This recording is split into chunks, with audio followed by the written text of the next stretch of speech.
So, recently I made a video where ChatGPT answered questions about StarCraft 2.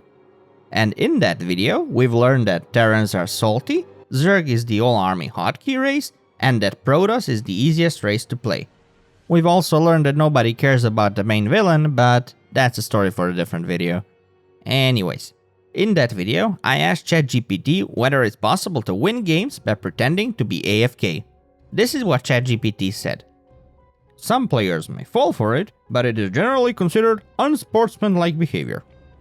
And at the end of the video, I vowed to make a video about winning games by pretending to be AFK. And so, this video was born. Hi, I'm Amon, and I've been a really dirty boy. 'Cause I did it. Many times. Now, how exactly did I manage to do it though? Well, first things first. Firstly, I needed to choose a race to play. There are 3 races to choose from, and if you watched the before mentioned video, you'll know that I'm a Zerg player. If not, you should really watch it. Okay, no more shameless self-promotion. I'm not a politician. I still have some morality left in me. Though I'll say my morality bar is almost depleted after this video. You'll soon see why. Okay, so I'm playing Zerg, but I also needed to find a victim. Opponent. The one I chose for this challenge is Protoss. The reason for that is not because I don't like Protoss players, although I really don't, but because Protoss players reliably send worker scouts at the beginning of the game, so they are really the only race I can play this strategy against. Okay, I think we've dragged this intro for long enough. Let's see how this looks in action. By the way, there were a couple of iterations of this strategy, because this was all one big process. But here, I'm going to focus on the most refined version of this strategy. And by refined, I mean dirtiest and cheesiest of them all. We start the game with a worker moving out of the base. This is not a scouting worker though. This worker has a very special task. In order to understand the first part of this strategy, there is a little mechanic you have to understand first, and that is what happens when you start building a hatchery and then cancel it.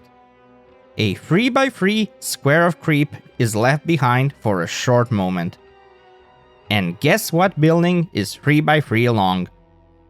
Why, the spawning pool, of course. And if you're fast enough, you can build one on top of it.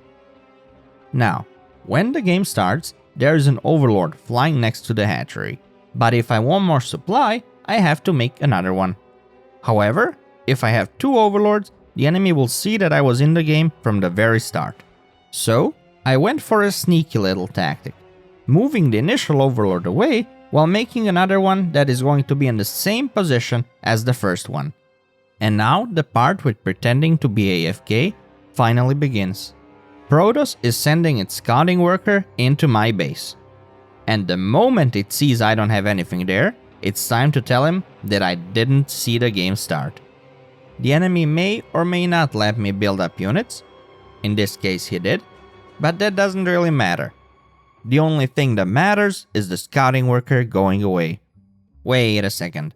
You may have noticed these 3 eggs laying down there. Since the enemy has no idea I have a spawning pool, he thinks I'm making workers. However, I am doing no such thing. These are Zergling eggs. It's a Zergling, Lester. Smaller type of Zerg. Remember that spawning pool from the beginning of the game? Well, it's still alive. Barely, since there's no creep below it, but enough to make Zerglings. The next step of the plan is deceptively simple. Gather everything I have, including workers, and attack the enemy. The whole pack of Zerglings and workers is led by this heroic worker, Jonathan Dronington V. Jonathan's job is very important. He needs to scout ahead and make sure my clump of units stays undetected. While you're watching my army move towards the enemy base, you might be asking yourselves, Amon, wouldn't it be easier to play Protoss or Terran for this challenge? I mean, you can just hide production buildings somewhere on the map and assault the enemy with a bunch of Marines or Zealots. And you would be absolutely right. However, it's not really in the spirit of the run to pretend to be AFK and then make a bunch of production buildings on the other side. This feels like a more moral approach. if we can even talk about morality in this one. But let's assume you don't care about morality, cause let's say you're a Protoss cannon rusher.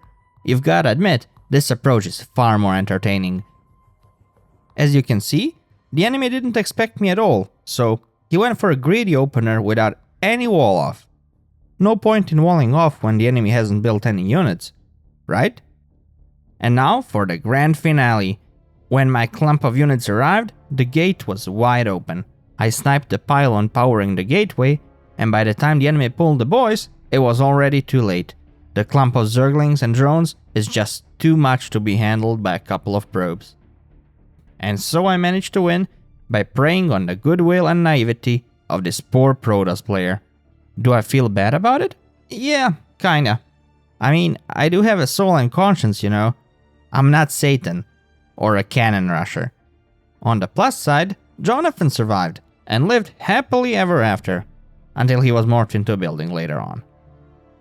Okay, so now you know how I did it. But I do have something else to show you. I tried this same approach, but without preying on the enemy's goodwill. In this approach, I did the exact same start as the previous one. Hatchery into spawning pool, and then overload replacement. But when the enemy probe came into my base to scout, I used all my workers to surround it and kill it. After that, I went for the attack on the enemy base. I'm guessing the enemy Protoss player got cheesed a lot, because he assumed I was going to build a proxy hatchery next to his base. At least I think that's what he was scouting for. So, he went for a very defensive cannon in order to protect himself from this so-called proxy hatchery. He put a probe into the wall off, but I don't think he expected me to attack him with drones, because I used the mineral walk trick where my workers can pass through any unit when I click them on a mineral field. And so I went through the wall off. Then I destroyed the pylon powering the cannon and the cannon shortly after, but not before losing a couple of drones to the cannon fire. This meant that the final fight was a lot closer than I expected it to be, but in the end I managed to win. And so I managed to pretend to be AFK without being a horrible person. You see, the enemy even wrote FU into the chat, which of course stands for Friendship United. Which means even he thinks I played a fair game. Friendship United all the way. Don't get me wrong though, I'm still gonna go to hell for what I did. But it's a small price to pay to make this video. I had a lot of fun with it, and I hope you had too. If you did, I'd love to hear about it in the comment section below. That's all from me today. I hope you have a wonderful rest of your day, and I'll see you in the next challenge. Peace!